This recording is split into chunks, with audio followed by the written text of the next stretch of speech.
Hello, it's Ross Cooper here. I wanted to think about and talk about the Rhodesian War. God protected me during that time.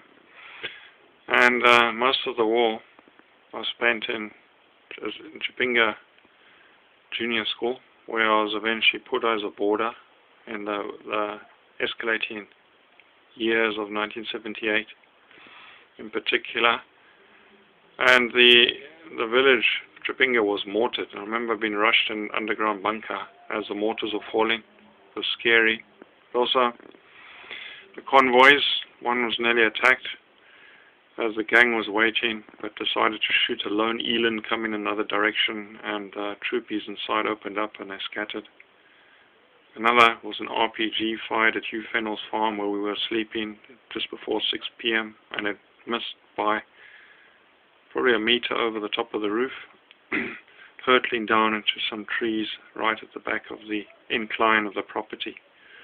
Another one was a landmine, not detonated by the Peugeot we're in, but detonated by a tractor that was driving along in the same direction shortly afterwards. So God did definitely protect me, and in a way, in a sense, it was the norm to be in the war.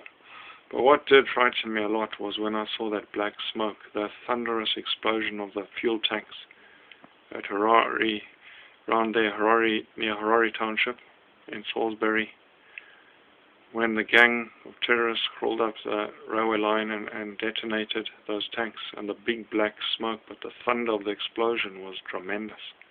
It shook a lot of the suburbs, including central Salisbury and in Hately House. It shook the windows. I remember the black smoke in the sky well over a week. But I remember always being surrounded by protected BSA police, men and women. Soldiers were everywhere, and it felt normal to be in a situation like that. Surprising how you get used to it.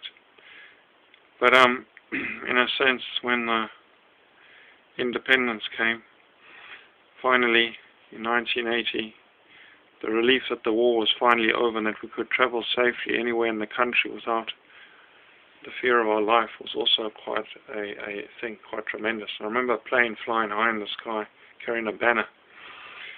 It was a banner saying, "Vote for the new Zimbabwe Rhodesia," under Bishop Abel Muzorewa.